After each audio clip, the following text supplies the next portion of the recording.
नमस्कार, बुलेटिन में आपका स्वागत है। मैं हूं आपके साथ आशा सरमाल। चलिए शुरुआत करते हैं उत्तराखंड से जुड़ी खबरों की।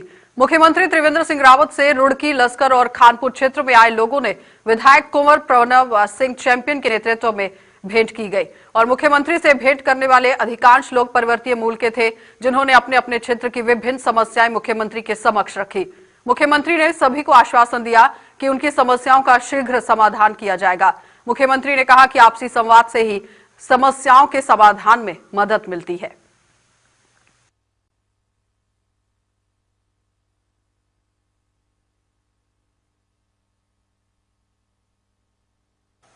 तो मुख्यमंत्री त्रिवेंद्र सिंह रावत ने दिनेशपुर का दौरा किया और इस दौरान मुख्यमंत्री श्री हरिश्चंद्र गुरुचंद्र मंदिर भी गए और स्वामी गोपाल महाराज जी की 13वीं के उपलक्ष्य में उन्हें श्रद्धांजलि अर्पित की गई। इस अवसर पर मुख्यमंत्री त्रिवेंद्र सिंह रावत ने कहा कि गोपाल जी महाराज एक महापुरुष जिन्होंने धर्म और समाज के उत्थान के लिए काम किया। इस दौरान उन्होंने बंगाली समाज के जाति प्रमाण पत्र पर पूर्वी पाकिस्तान शब्द को हटाने के मामले पर कहा कि एक टेक्निकल ये परेशानी है जिसका मनन करना यानी कि इसको खत्म करना बहुत जरूरी है, जिसे किया भी जा रहा है और जल्दी इसका निस्तारण भी कर दिया जाएगा।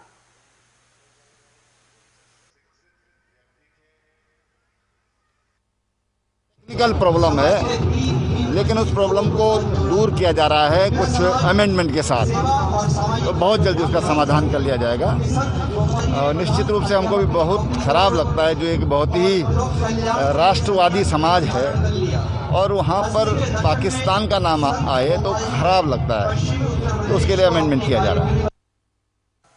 तो स्मार्ट सिटी के तहत कलेक्ट्रेट को तोड़कर नया कलेक्टर बनाने की योजना चल रही है। वहीं पुराने शहीद स्मारक को तोड़कर नया शहीद स्मारक का निर्माण भी यहां पर किया जा रहा है। इसका प्रस्ताव यहां लाया गया है, लेकिन सभी आंदोलनकारियों ने शहीद स्मारक को न छोड़ने की बात कही और आज आंदोलनकारियों ने मुख्य सचिव से मुलाकात की और मुख्य सचिव ने आश्वासन देते हुए जिलाधिकारी से मिलने के लिए कहा।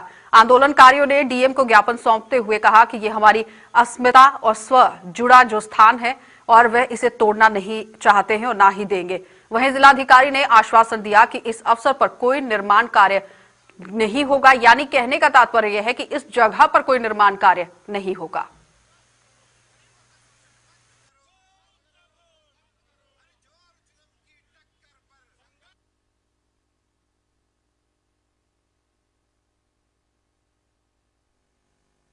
जिस प्रकार से अभी कुछ दिनों से जो चर्चा चल रही थी कि स्मार्ट सिटी के तहत जो स्मार्ट कलेक्ट्रेट बनना है और उसमें हमारी जो धरोहर है, हमारा जो इतिहास है, उस राज्य प्रत्येक उत्तराखंड राज्य का जो प्रथम केंद्र बिंदु रहा उत्तर कचहरी परिसर में शहीद स्मारक, उसमें हमने खून पसीने से सींच कर रात को दिया जलाकर हमने तमाम वहाँ पे उस तख्त और तंबू को बचाने के लिए कितने लाठीचार्ज वहाँ पे हुए। हमारे पूर्व विधायक दिवंगत स्वर्गीय रणजीत सिंह वर्मा जी जैसे लोग वहाँ पे घायल हुए और कई लोग आज जो रोजगार में है तो उसी घायल के परिणति के तहत ही उस दायरे में आए। तो जिस प्रकार से ये अफवाहें थी, कल हमारी जिला प्रशासन से बात हुई, उन्होंने कहा कि ऐसी ऐसी बात है। हमने कहा हम शहीद स्मारक को हाथ भी नहीं लगाने देंगे। हम चाहे 1994 दोबारा करना पड़े, हम उस स्थान को पवित्र स्थान है, हमारा शहीदों की स्मृति का वो है, हम उसको नहीं जाने देंगे। उसके बाद उन्होंने कहा कि हम आपकी बात को आगे पहुंचाएंगे और आज हमारी मुख्य सचिव जी से वार्ता हुई। मुख्य सचिव ने भी ये कहा कि बिना राज्य आंदोलनकारियों की सहमति के हम कोई भी चीज ऐसी नहीं करेंगे। उन्होंने तत्काल जो है जिलाधिकारी को अपना जो है फोन किया और जिलाधिकारी को कहा कि आप इस बारे में इनसे बात करें। और फिर उसके बाद हम जिलाधिकारी से बात करते हुए जिलाधिकारी ने भी यही बात कही कि ऐसे अभी जो चर्चाएं चल रही हैं, जो बातें हुई हैं, हम केवल एक सपना लेके चल रहे थे कि हमारी कल्पना थी कि हम एक अच्छा सा शहीद स्मारक बनाएं, लेकिन हमने कहा कि हमारी अस्मिता उसी स्थान से जुड़ी हुई है। जलियांवाला बाग का जो स्थान है, राम मंदिर का जो भावनात्मक जो स्थान है, वही स्थान हमारे लिए उस शहीद स्मारक का है। वो आप कहीं भी बना दें, उस चीज की मूल जो व्यवस्था है, मूल जो धारणा है, उससे इतर हम कुछ नहीं, चाहे हमें उसके लिए अपनी जान देनी पड़े, हम उस स्थान को इतर कहीं हिलने नहीं देंगे। तो देश के साथ साथ उत्तराखंड के लिए भी भारत सरकार ने नई गाइडलाइन जारी कर दी है और इस गाइडलाइन के अनुसार भारत सरकार ने पूरे देश में इमरजेंसी के लिए एक ही नंबर रखने के निर्देश जारी कर दिए हैं, ताकि आपात के दौरान एक ही नंबर पर यहां डायल किया जा सके और समय पर सभी सुविधाएं इन्हें प्राप्त हो सके।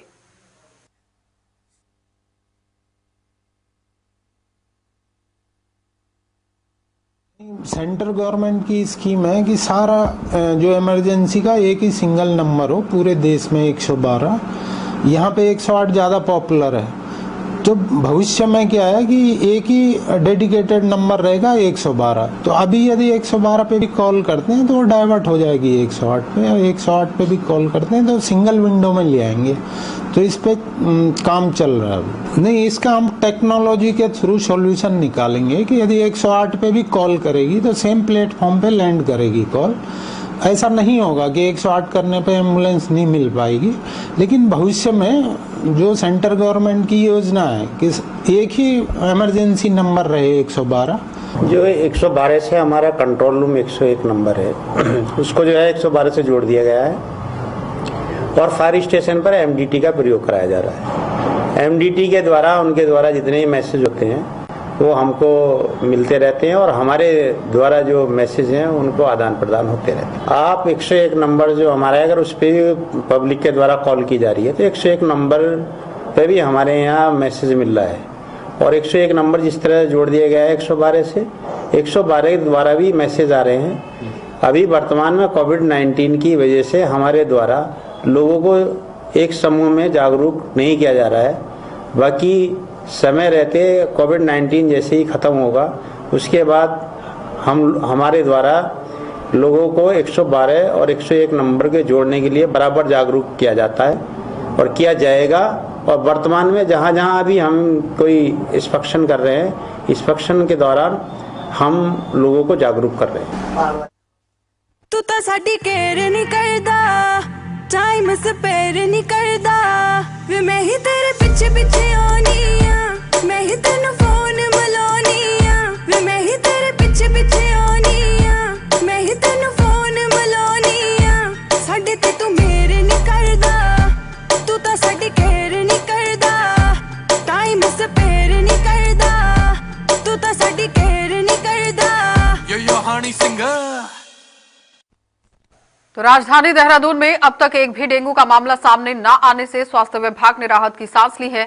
और देहरादून के सीएमओ अनूप डिबरी ने बताया कि डेंगू को लेकर राजधानी देहरादून में जन जागरूक अभियान चलाया जा रहा है और यही वजह है कि लोगों में आई हुई जागरूकता के कारण देहरादून में डेंगू भी दस्तक नहीं दे पाया है और जनता प्रशासन का पूरा सहयोग करती हुई नजर आ रही है।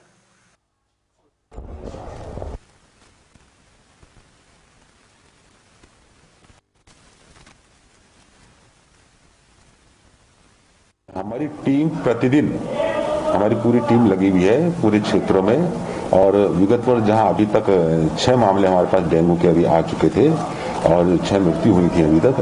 तो ये बड़ी अच्छी बात है कि हमारे विभाग की पूरी टीम ने इसमें बहुत अच्छा काम किया है और इसका जनता भी धन्यवाद की पात्र है कि उसने भी जागरूक होकर के जो उनको जानकारियां दी जा रही है उसका वो पालन कर रहे हैं, जिस वजह से कि जो है डेंगू का अभी तक कोई प्रकोप अभी तक ऐसा देखने में नहीं आया है। लेकिन फिर भी हम इसको इस तरीके से नहीं ले रहे हैं कि केस नहीं आया तो हम आराम से बैठ जाए। हमारी पूरी टीम प्रतिदिन के हिसाब से जगह जगह उनके लार्वा ढूंढ के, उनको मार के, पानी जहां इकट्ठा है उसको करके लोगों को जन जागरूक करके और इस प्रकार की कार्रवाई कर रही है।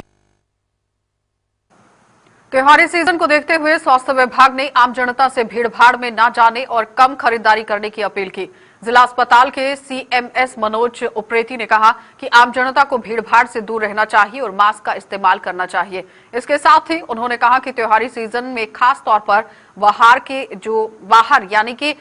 का जो खाना पीना है उस पर लगाम लगाना बहुत जरूरी है कि अगर आप बाहर का रुख कर रहे हैं, बाजार में जा रहे हैं तो बाहर की चीजों को ना खाएं।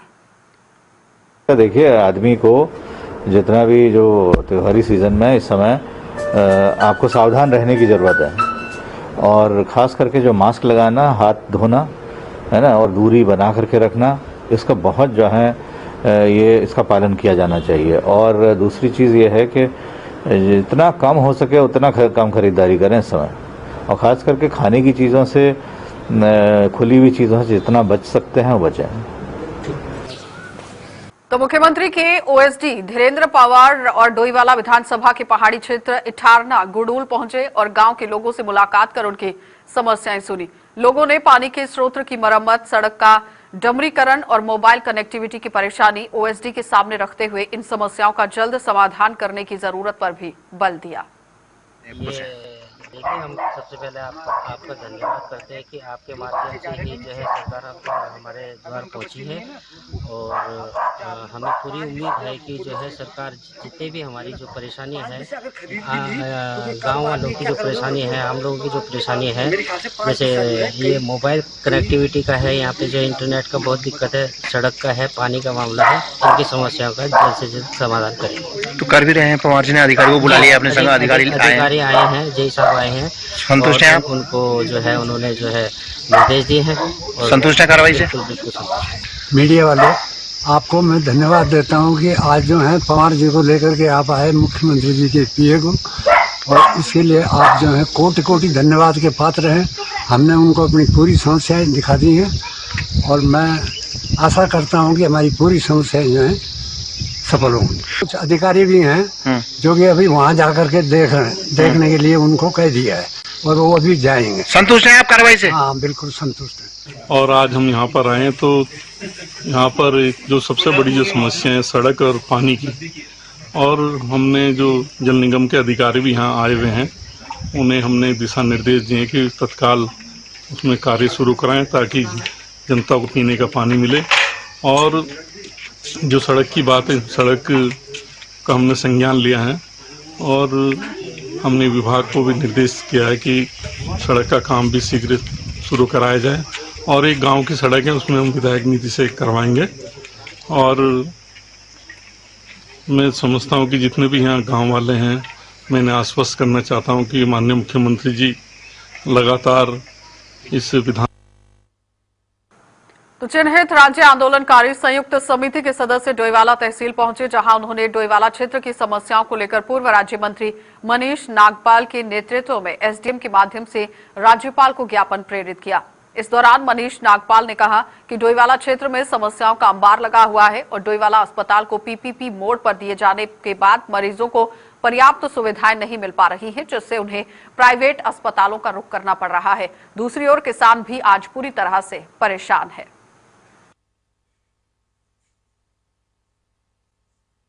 जो है वो सबसे पहले तो ये डोईवाला हॉस्पिटल की थी, जो ये इन्होंने प्राइवेट में दे रखा है। हमारी मांग ये है इसको सरकारी किया जाए दोबारा से, ताकि मरीजों और तीमारदारों को आसानी हो, राहत मिल सके, गरीब आदमी अपना इलाज करा सके। दूसरा, जो डोईवाला शुगर फैक्ट्री है, इसको प्लांट का समय पूरा हो चुका है। हमारी मांग यह है कि इसको नया प्लांट लगाया जाए ताकि यहाँ पर नए नए अफसर रोजगार के आ सकें। तीसरा, जो गन्ना किसानों की मांग है, उनको न्यूनतम उनका मूल्य 450 रुपये कुंटल किया जाए और उन्हें अच्छा बीज दिया जाए ताकि उनकी अच्छी फसल हो और किसान संपन्न हो सके। तो रुड़की के वार्ड नंबर 22 कृष्णानगर के मुख्य मार्ग और पार्क के निर्माण कार्यों का शुभारंभ मेयर गौरव गोयल द्वारा किए जाने पर झबरेड़ा विधायक देशराज करणवाल में गुस्सा सातवें आसमान में देखा गया है। उन्होंने नगर निगम कार्यालय पहुंचकर निगम के एसएन को खरी खोटी सुना डाली है और विधायक का कहना था कि गौरव गोयल के मेयर बनने से पहले वार्ड नंबर 22 में कृष्णानगर में जो पार्क है उसकी घोषणा मुख्यमंत्री के प्रस्ताव में उनके द्वारा की गई थी और उनकी बिना उपस्थिति के पार्क का निर्माण कार्य शुरू करवा दिया गया। कहने का तात्पर्य यह है कि निर्माण कार्य का उद्घाटन यहां पर कैसे हुआ, उसी को लेकर पूरी तीखी बहस जो है वो देखी गई। आपने कितना पैसा दिया उसमें और मुख्यमंत्री के यहाँ से कितना पैसा? कार्यदायी संस्था आप है ना उसमें? कार्यदायी संस्था कौन है उसमें? कार्यदायी संस्था नगर निगम है। हाँ, नगर निगम तो मुझे दिए ना, वो फाइल दिए, पैसा मेरा है, पैसा राज्य सरकार का है। क्यों नहीं दिया आपने सूचना? तो उद्घाटन कैसे कर दिया आपने? उद्घाटन नहीं किया, महापौर महोदय ने किया है और पार्षद ने सूचना दी है। हमें नहीं, महापौर अपने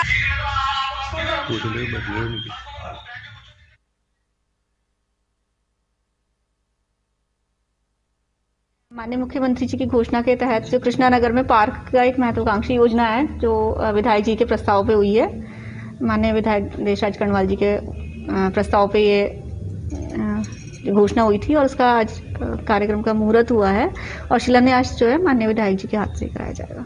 मैडम, किसकी लापरवाही? मतलब नगर निगम की तरफ से तो कोई प्रोग्राम था नहीं, इस तरह का कोई भी फॉर्मल प्रोग्राम नगर निगम की तरफ से नहीं रखा गया था। निगम का तो कोई प्रोग्राम था नहीं। ये प्रक्रिया दोबारा से नहीं, शिलान्यास मेन कार्यक्रम होता है। आप जानते हैं कि जब भी नींव का पत्थर रखा जाता है वही मुख्य होता है, तो नींव का पत्थर माननीय विधायक जी द्वारा रखा जाएगा। नगर निगम प्रशासन द्वारा प्लास्टिक लाओ मास्क पाओ अभियान को नगर निगम परिसर से एचडीएफसी बैंक और यूएनडीपी के साथ मिलकर आज शुरू किया गया। इस अभियान के अंतर्गत कोई भी व्यक्ति प्लास्टिक और पॉलीथीन लेकर मास्क प्राप्त कर सकता है। यह अभियान आगामी 15 दिनों तक विभिन्न क्षेत्रों में जारी रहेगा। इनमें गांधी पार्क, पैसिफिक मॉल और नगर निगम देहरादून कार्यालय सहित अन्य इलाके भी शामिल हैं। उपनगर आयुक्त रोहताश शर्मा ने बताया कि नगर निगम की 100 ग्राम से अधिक पॉलीथीन लाने वाले व्यक्ति को मास्क दिया जाएगा और ये अभियान इसलिए चलाया गया है ताकि कोरोना महामारी के बचाव और जो प्लास्टिक है इसके दुष्प्रभावों के प्रति जागरूक लोगों को किया जा सके। नगर निगम और HDFC बैंक और आपके UNDP के संयुक्त रूप से एक अभियान चलाया गया है कि पॉलीथीन लाओ 100 ग्राम से अधिक और एक मास्क पाओ। ये योजना इसलिए चलाई गई कि आपको पता ही है कि इस समय कोविड-19 काफी बीमारी फैल रही है। इससे एक लोगों में जैसे अवेयरनेस के साथ साथ बहुत से ऐसे लोग हैं जो एकदम मास्क नहीं चेंज कर सकते, अफोर्ड नहीं कर सकते। ऐसे लोगों के लिए ये व्यवस्था की गई है जो 15 दिन कंटिन्यू चलेगी कि 100 ग्राम से अधिक जो आप पॉलीथीन लाएंगे और उसको हम मास्क फ्री देंगे। इससे हमारे शहर की सफाई व्यवस्था में जो सुधार भी आएगा, क्योंकि पॉलीथीन अक्सर लोग उपयोग करके कूड़े में कचरे में फेंक देते हैं। चाहे वो किस तरह की पॉलीथीन हो, कोई भी व्यक्ति लाए, चाहे वो कचरे से निकाल के लाए, कहीं से भी लाए, हमारे स्टॉल जो हमने कियोस्क लगा रखा है उस पर हमको वो उपलब्ध कराएगा तो एक मास्क हम लोग उसको फ्री देंगे। यदि उसी मात्रा में अधिक मात्रा में लाएगा तो उस तरह से उनको और उपलब्ध कराया जाएगा। तो नगर निगम के अलावा कहाँ है इस तरह के स्टॉल लगेंगे? अभी हमने आज नगर निगम की तरफ से शुरुआत करी है इस कार्यालय से, अन्य स्थानों पर भी हम लोग इसको लागू कर रहे हैं। चलिए, बुलेटिन में फिलहाल इतना ही। देश और दुनिया की खबरों के लिए आप देखते रहिए JK24।